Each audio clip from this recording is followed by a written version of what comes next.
இந்தியாவில் எம்பிபிஎஸ்க்கு சீட்டு கிடைக்கலன்னா வெளிநாட்டில் போய் எம்பிபிஎஸ் படிக்கலாம்னு யோசிச்சுட்டு இருந்தீங்கன்னா இந்த வீடியோவில் நான் சொல்லக்கூடிய 8 இன்ஸ்டிடியூஷன்ஸ்ல எம்பிபிஎஸ் சேர்ந்துடாதீங்க. பிகாஸ் அங்கே நீங்கள் படிச்சீங்கன்னா நீங்கள் படித்த படிப்பும் வேஸ்ட்டு, அஸ் வெல் அஸ் நீங்கள் செலவு பண்ண செலவும் வேஸ்ட் ஆகிடும். இந்தியாவில் நம்மளால மெடிசன் ப்ராக்டிஸ் பண்ண முடியாது.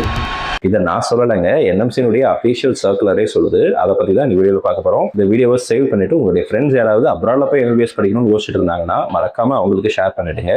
பிகாஸ் இது ரொம்ப ரொம்ப முக்கியமான இன்ஃபர்மேஷன். இந்தியாவில் ஒட்டுமொத்தமாக 1 லட்சத்துக்கும் அதிகமான எம்பிபிஎஸ் சீட் இருக்கு. ஆனால் ஒவ்வொரு ஆண்டும் 22 லட்சத்துக்கும் அதிகமான மாணவர்கள் நீட் தேர்வு எழுதுறாங்க.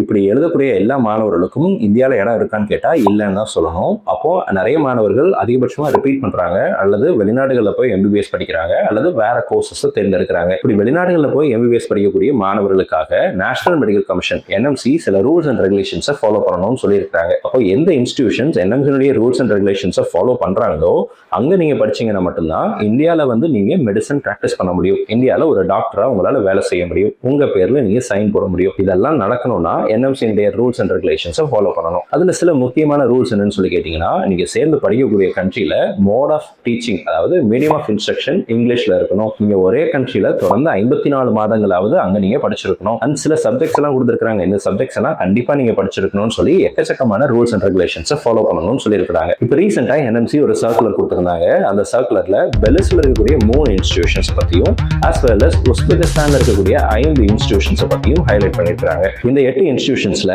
அனுமதிக்கப்பட்ட எம்பிபிஎஸ் இடங்களை விட அதிகமான அட்மிஷன்ஸ் அப்படிங்கிறது நடக்கிறதாகவும், போதுமான வசதிகள் அங்க இல்ல அப்படின்னும், இந்திய மாணவர்கள் இங்கிலீஷ்ல அங்க லேர்ன் பண்றது இல்ல, மீடியம் ஆஃப் இன்ஸ்ட்ரக்ஷன் இங்கிலீஷ்ல இல்ல அப்படின்னு சொல்லியும் நிறைய கம்ப்ளைண்ட்ஸ் என்எம்சிக்கு வந்திருக்கிறதுனால இந்த இன்ஸ்டிடியூஷன்ஸை அவாய்ட் பண்றது நல்லதுன்னு என்எம்சி சர்க்குலர் கொடுத்துருக்காங்க. இதை மீறி அந்த இன்ஸ்டிடியூஷன்ஸ்ல நீங்க எம்பிபிஎஸ் படிச்சீங்க அப்படின்னா அதனுடைய முழு பொறுப்பையும் நீங்க தான் எடுத்துக்கணும். இந்தியாவில் மெடிசன் ப்ராக்டிஸ் பண்றதுக்கு அலோவ் பண்ண மாட்டாங்க. என்எம்சியுடைய ரூல்ஸ் அண்ட் ரெகுலேஷன்ஸ் என்னென்ன, அண்ட் எந்தெந்த கண்ட்ரீஸ் யூனிவர்சிட்டிஸ் எல்லாம் என்எம்சியுடைய ரூல்ஸ் அண்ட் ரெகுலேஷன்ஸை கரெக்டாக ஃபாலோ பண்றாங்க, அண்ட் இந்த 8 இன்ஸ்டிடியூஷன்ஸோட நேம் என்னென்ன அப்படிங்கிறது எல்லாத்தையும் ஒரு பிடிஎஃப்ல போட்டு வச்சிருக்கிறேன். இந்த பிடிஎஃப் உங்களுக்கு வேணும் அப்படின்னா இன்ஸ்டாகிராம்ல நம்மளுடைய ஐடியா ஃபாலோ பண்ணிட்டு கமெண்ட் செக்ஷன்ல என்எம்சின்னு டைப் பண்ணுங்க, நானே உங்களுக்கு டிஎம் பண்றேன். இந்த வீடியோவை உங்களுடைய ஃப்ரெண்ட்ஸ் யாராவது அப்ராட்ல போய் எம்பிபிஎஸ் படிக்கணும்னு யோசிச்சுட்டு இருந்தாங்கன்னா மறக்காம அவங்களுக்கு ஷேர் பண்ணிடுங்க. பிகாஸ் இது அவங்களுடைய வாழ்க்கை சம்பந்தப்பட்ட விஷயம். All the reversion I get so much.